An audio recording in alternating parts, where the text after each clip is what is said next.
오늘 시편 121편 말씀은 우리 지난주 디모데전서 6장 말씀과 좀 연결해서 말씀을 드리려고 합니다. 그러니까 여러분 조금 어려우시더라도 지난주 말씀을 조금씩 떠올리시면서 말씀을 들으시면 조금 도움이 되실 겁니다. 우리 디모데전서 지난주에 읽었던 디모데전서 6장 12절을 보시면 이렇게 되어 있죠. 믿음의 선한 싸움을 싸우라, 영생을 취하라. 이를 위하여 내가 부르심을 받았고 많은 증인 앞에서 선한 증언을 하였다. 이렇게 말하고 있죠. 디모데전서 6장 12절을 보시면 이를 위하여 내가 부르심을 받았다라고 말합니다. 그러니까 하나님께서 어떤 사람들을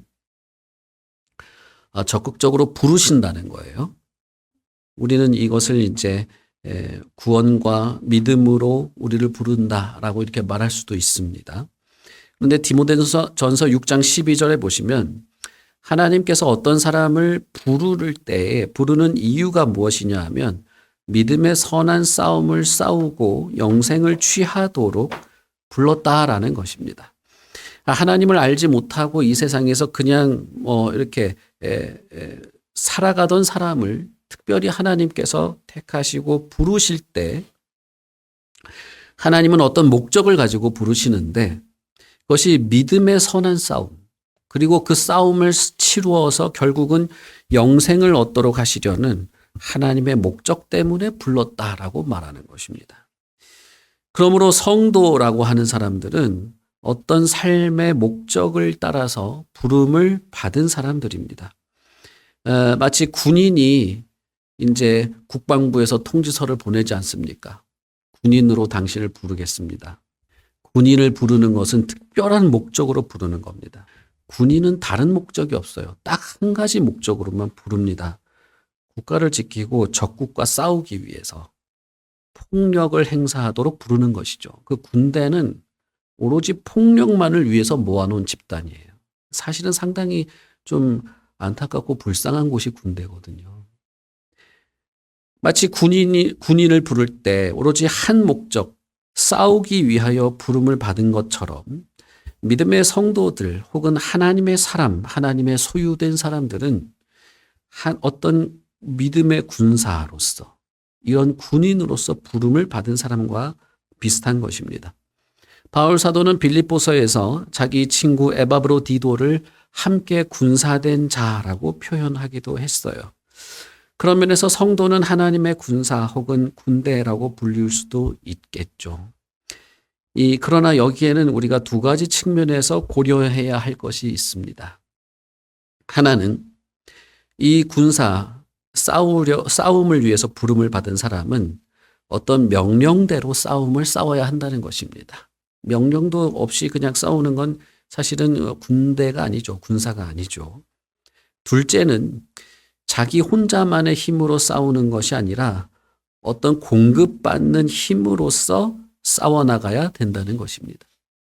이것이 이 세상에 있는 어떤 그런 물리적 군대를 말하는 것이 아니고 믿음의 선한 싸움을 싸우는 성도에 대한 말이기 때문에 이것은 이렇게 표현할 수 있습니다. 하나는 하나님의 명령대로 싸움을 싸운다는 것이고 둘째는 하나님이 공급하시는 힘으로 싸운다는 것입니다.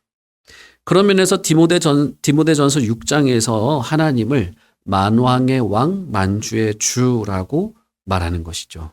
디모데전서 6장 15절에 이렇게 말하죠. 기약이 이르면 하나님이 그의 나타나심을 보이리니 하나님은 복되시고 유일하신 주권자이시며 만왕의 왕이시며 만주의 주시요. 이렇게 말합니다.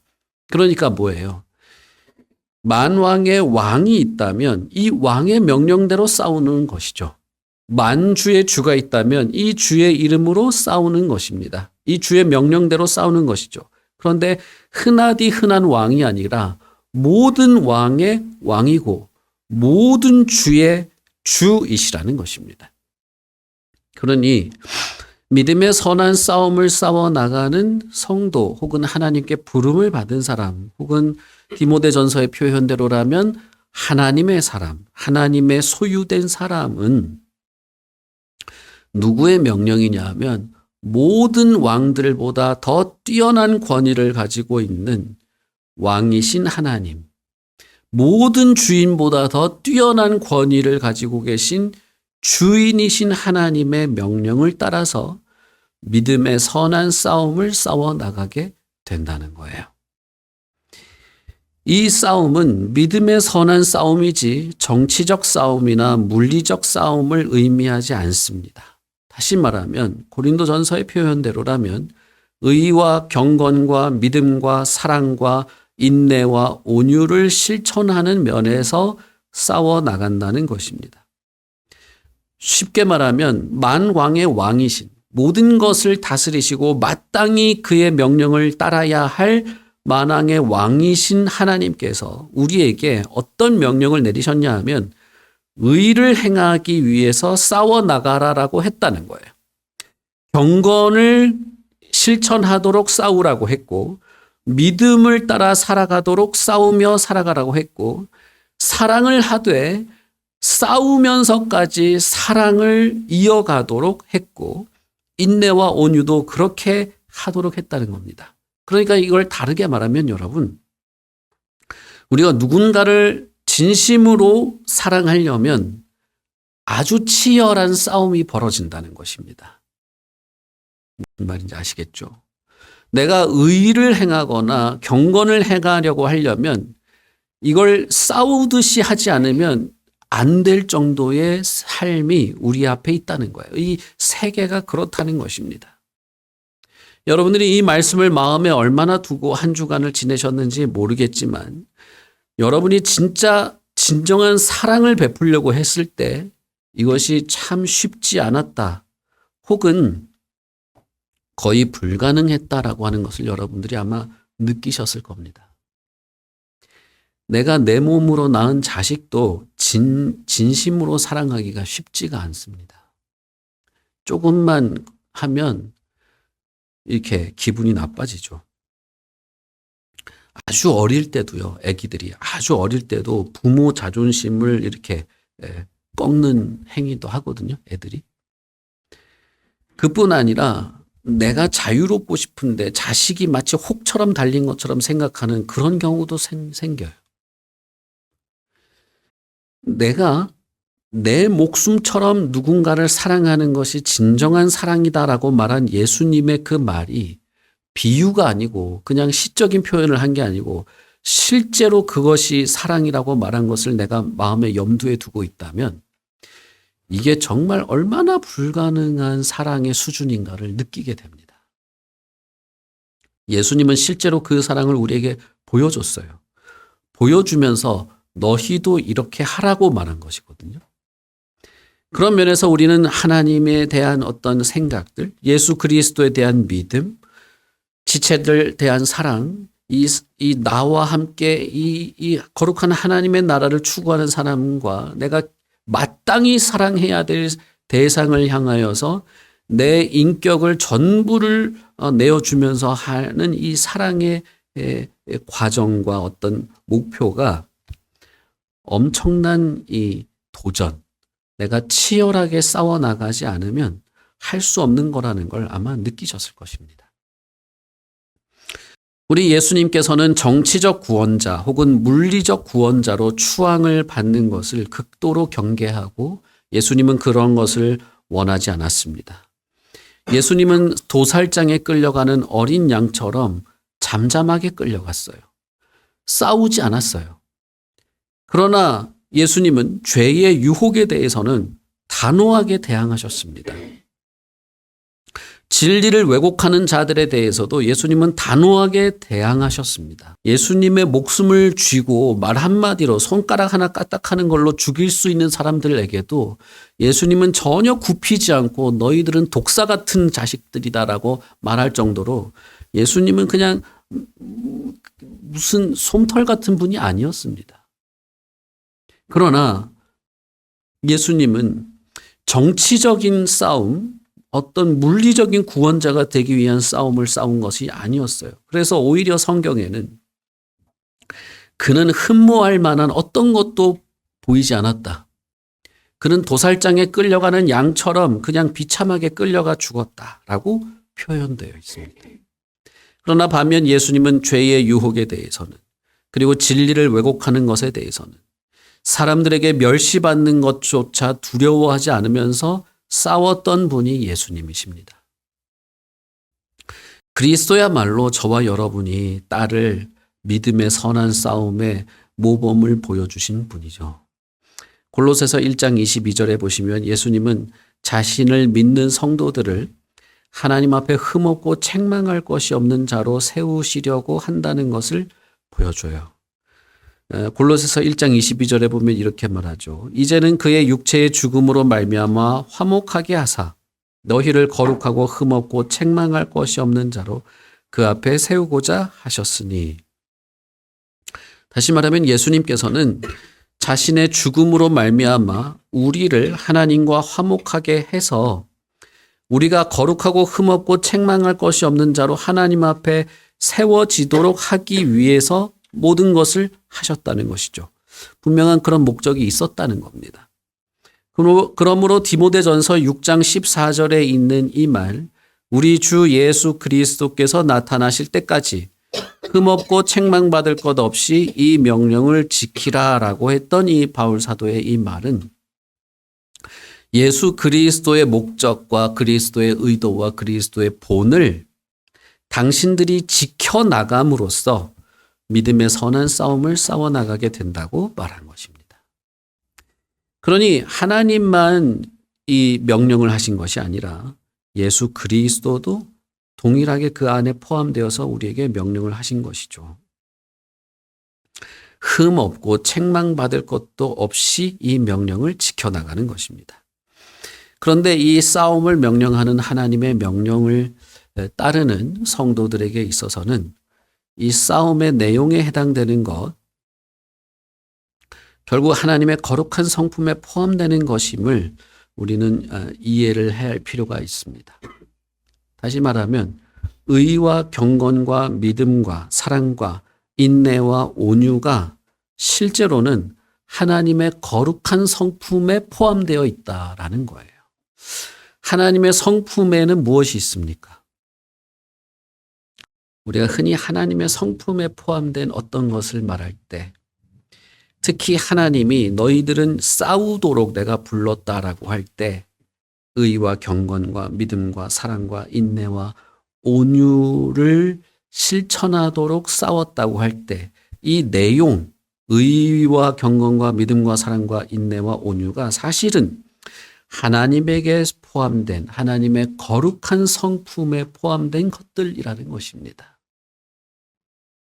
그러니까 뭐예요? 이 싸움은 사실은 이 믿음의 선한 싸움을 싸움으로써 우리들 자신이 이 하나님의 거룩한 성품에 함께 참여하는, 하나님의 거룩한 성품을 나도 누리고 나도 공유하도록 그렇게 싸우도록 명령하셨다라는 것이에요.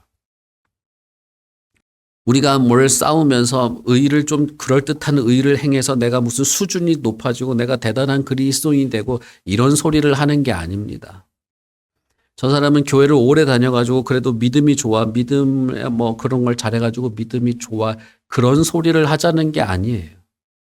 그가 얼마나 하나님의 거룩한 성품과 닮아 있는가, 그가 얼마나 하나님의 거룩한 성품에 함께 동참하여서 마치 그를 보면 하나님을 느끼는 것처럼, 하나님을 보는 것처럼 보여지겠는가라는 것입니다. 제가 여러 번 말씀드렸죠. 교회는 마치 백화점과 같습니다. 그래서 예수를 처음 믿은 사람, 2년 믿은 사람, 3년 믿은 사람, 5년, 10년, 20년, 30년 믿은 사람이 진열대에 진열 상품처럼 쫙 있어요. 교회 안에는. 그러면 이렇게 볼 수 있죠. 예수를 30년 믿은 사람은 얼마나 경건할까 보인다 이 말입니다. 그러면 그 믿음의 후배들은 저분처럼, 저분의 말과 행동에 참 하나님의 거룩함이 느껴지는 것처럼 나도 저렇게 신앙생활을 해나가야 되겠다는 것을 보는 것이죠. 말의 절제가 없고 사랑의 깊이가 없고 예배에 충실성이 없는 사람이 예수를 50년, 60년 믿은 사람이 있다 해보세요. 어떻게 되겠습니까? 그는 사실은 믿음의 선한 싸움을 싸워오지 않은 것이죠. 교회에 출석만 한 것이죠. 사실은 이것은 사람 눈에 너무 잘 보입니다. 사람들 눈에만 보이는 것이 아니라 하나님에게는 여러분 얼마나 잘 보이겠습니까? 그럼 여러분 이것은 가벼운 문제가 아닙니다. 이것은 결코 해도 되고 안 해도 되는 문제가 아닙니다. 하나님은 이 일을 위하여 우리를 불렀고 이 일은 결국 저와 여러분을 위한 것이고 거룩한 교회와 공동체를 위하여 부른 것이에요. 이 세상의 왕은 자기 안위를 위해서 군대를 모집하겠지만 만왕의 왕이신 이분은 우리를 위해서 저와 여러분을 위하여서 싸우도록 부르신 것입니다. 이 각각의 하나님의 거룩한 성품에 대한 성경의 대표적인 인물이 있습니다. 물론 성경에는 많은 사람이 있죠. 온유함의 어떤 대표적인 인물, 인내의 대표적인 인물, 경건의 대표적인 인물, 의의 대표적인 인물들이 있습니다. 그 인물들은 사실 다 하나의 그림자예요. 그들은 이 하나님의 거룩한 성품의 절정이신 그리스도를 예표하는 그림자에 불과합니다. 그리스도야말로 이 하나님의 거룩한 성품의 총체요. 하나님의 이 거룩한 성품을 이 땅에서 실천하며 살아갈 수 있다는 것을 증명하신 분이십니다. 예수님께서는 그래서 나를 본 자는 아버지를 보았다라고 말씀하셨고 사도 요한은 그리스도는 하나님으로 충만하였다라고 말했죠. 특별히 예수님은 그의 제자들에게 이렇게 말합니다. 나는 마음이 겸손하고 온유한 자이다. 그러니 나에게 와서 배워라 이렇게 말하죠. 뭘 배우라는 겁니까? 뭘 배우라는 걸까요? 예수님은 자신이 얼마나 낮아질 수 있는지 몸소 실천하여 보여줬습니다. 제자들의 발을 씻기도 했고 자신을 모욕하고 뺨을 치고 침을 뱉는 자들을 위해서 기도하셨고 그들을 진심으로 용서하시기도 했습니다. 그런 예수님의 본은 예수님이 하나님으로 가득 차 있는 분임을 우리에게 보여주는 거예요. 예수님에게 가서 우리가 무엇을 배울 수 있습니까? 의를 행하는 것, 그리고 그렇게 하기 위해서 믿음의 선한 싸움을 싸워나가는 것을 우리는 배우는 것이죠. 예수님께서는 신적인 권위가 가장 낮은 자리에까지 올 수 있음을 보여주셨습니다. 그리고 이것은 단순히 인간적인 차원의, 인간적인 어떤 성품 차원의 수준이 아닌 것을 말해 준 거예요. 어떤 사람은 나는 이 정도 성품을 가지고 있고 나는 원래 성격이 이렇고 나는 원래 조용하고 그래서 어떻고 이렇게 말할 수 있을 수도 있어요. 그러나 지금 성경에서 말하는 하나님의 거룩한 성품에 해당되는 이 믿음의 싸움은 단순히 내가 가지고 있는 인간적 자원으로는 가당하지 않은 수준의 깊이라는 것을 우리는 이해해야 합니다. 우리가 어떻게 이 싸움의 내용, 하나님의 거룩한 성품에 포함된 이 싸움의 내용을 충실히 수행할 수 있는가? 그것은 예수께 나와 배움으로써 그렇게 되는 것이죠. 오늘 우리가 읽은 본문의 이 시편 기자는 하나님의 성전에 나오면서 하나님의 성전이 있는 이 거룩한 산을 바라보면서 이렇게 말합니다. 내가 산을 향하여 눈을 들리라. 나의 도움이 어디에서 올까? 나의 도움은 천지를 지으신 여호와에게서로다. 여호와께서 나를 실족하지 않게 하고 나를 지키시는 이는 졸지 않으시고 나를 지키시는 이는 내 오른편에 그늘이 되실 뿐 아니라 낮에 해던 밤에 달이던 나를 해치지 않게 하시고 내 영혼을 지키며 영원토록 나를 지키시고 도와주실 분이시다 라고 고백하고 하나님을 만나러 가는 것이죠. 왜 이 사람은 하나님을 만나러 오면서 하나님께 예배하러 오면서 도움을 구했을까?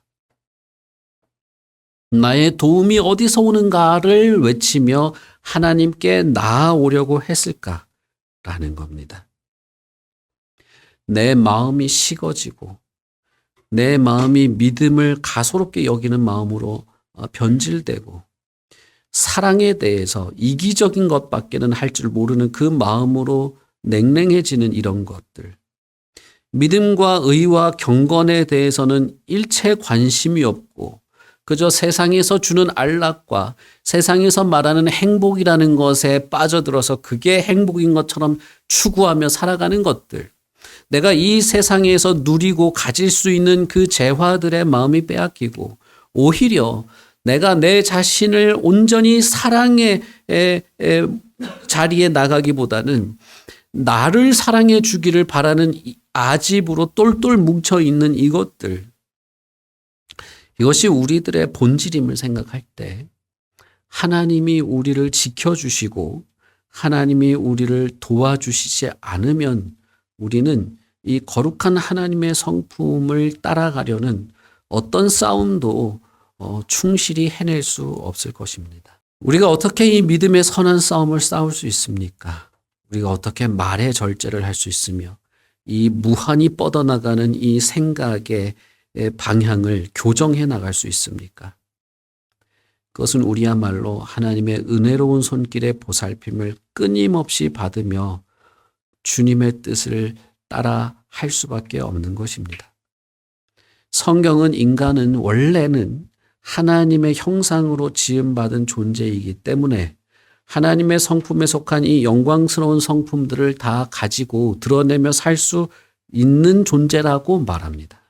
성경이 보는 인간에 대한 관점은 충분히 하나님의 이 거룩한 성품을 가지고 드러내고 영광스럽게 그렇게 살 수 있는 존재라는 거예요. 왜냐하면 하나님의 형상으로 지어졌기 때문입니다. 그래서 여러분, 우리가 불가능해 보이는 것 같은 이 사랑이 사실은 불가능한 게 아닙니다. 이 의와 믿음이 불가능하지 않아요. 그러나 또 반대로는 타락한 인간의 상태는 이 일이 전혀 가능하지 않은 그런 참 불쌍한 상태에 떨어지게 되었음도 동시에 말하죠. 결국 하나님은 이 타락한 존재들을 하나님이 기꺼이 불러내셔야만 된다는 겁니다. 원래 좋았는데 타락으로 떨어졌기 때문에 원래 모습으로 하나님이 불러내야만 된다는 겁니다. 이해가 되시죠? 하나님이 불러내야만 돼요. 이 자리로, 원래의 자리로 불러내시고 바른 길로 인도하시고 따라오라고 말씀해 주시고 가르쳐 주셔야만 우리는 이제 원래의 모습을 찾을 수 있게 되는 거예요. 그러므로 어떤 면에서 보자면 이런 표현이 사실은 좋은 표현은 아니지만 하나님은 타락한 존재인 우리를 거룩으로 따로 불러내셔야만 하는 겁니다. 시편 23편에서 다윗은 이렇게 말합니다. 여호와는 나의 목자시니 내게 부족함이 없으리로다. 그가 나를 푸른 풀밭에 누이시며 쉴 만한 물가로 인도하시는도다.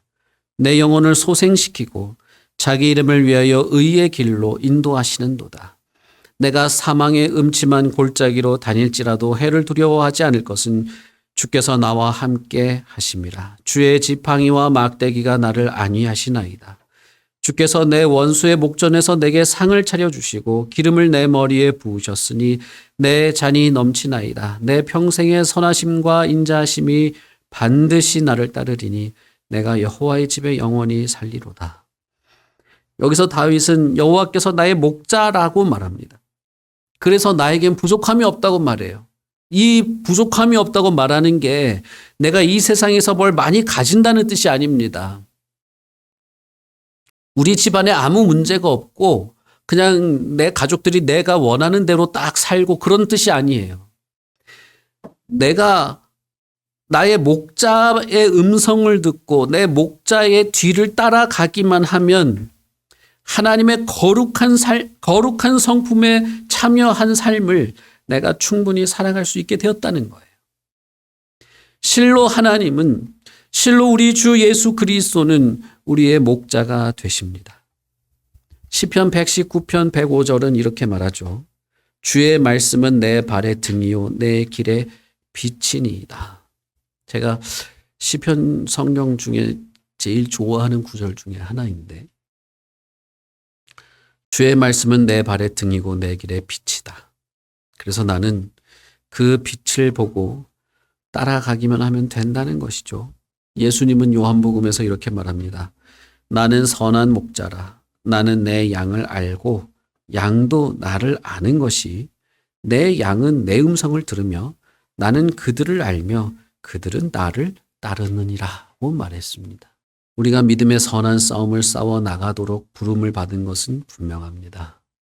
그리고 그것을 우리는 구원이라고 부를 수도 있고 우리가 거듭남이라고 부를 수도 있습니다.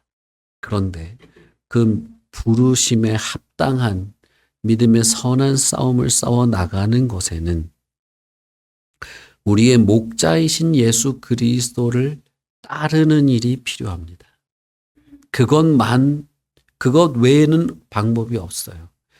이 부름 그리고 싸우도록 명령하신 분도 하나님이시고 그리고 그것을 잘 싸워 나가도록 우리를 이끄시는 분도 하나님이십니다. 우리를 부르시는 분도 하나님이시고 우리를 그 부름에 마땅하게 살아가도록 목자처럼 이끄시는 분도 우리 주 예수 그리스도이십니다. 그러니 여러분, 우리는 사실 어떤 면에서는 다행인 것도 있는 것이죠. 어떤 면에서 우리는 하나님의 이 도우심, 나를 도우실 분이 누구인가라고 할 때 이 하나님, 나의 목자이신 예수님의 도우심을 받고 이 선한 싸움을 싸우는 것이기 때문에 어떤 면에서는 이것은 다행스러운 것입니다. 내 힘으로 다 할 수 없고 내 능력으로 할 수도 없고 내가 뭔가 대단한 열심을 낸다고 해서 잘 되는 것도 아니고 내가 또 한없이 연약하다고 해서 못하는 것도 아닌 겁니다. 예수님께서 하신 말씀은 이런 것이죠. 나는 정말 마음이 온유한 자이다. 나는 겸손한 자이다. 내가 주는 멍에는 쉽고 가볍다. 그러니 나에게 와서 배워라. 그리하면 너희는 쉼을 얻게 될 것이다고 하셨습니다. 여러분, 이 마음을 품으십시오. 곧 그리스도 예수의 마음인데 그분은 정말 온유하고 겸손한 분이어서 우리에게 강압적으로 뭔가를 하는 것이 아니라 우리 마음의 감화와 감동과 깨달음과 소망과 위로를 베푸시면서 기꺼이 주님을 따라 이 믿음의 선한 싸움을 싸워 나감으로써 내가 진실한 사랑을 하고 싶게 만들고 내 욕망을 멈추고 의와 경건과 거룩을 따라 살아가게 하고 믿음을 지키며 인내하고 온유를 드러내는데 마치 사람들이 나를 통해서 저게 예수 믿는 건가 싶은 마음이 들 정도의 그런 사람으로 나를 이끌어 가고 있으니 주님께 마음을 열고 나가십시오. 주님에게 귀를 기울이십시오. 그리고 그 주님의 말씀을 마음에 품고 기꺼이 살아가시기를 바랍니다. 우리 같이 기도하겠습니다.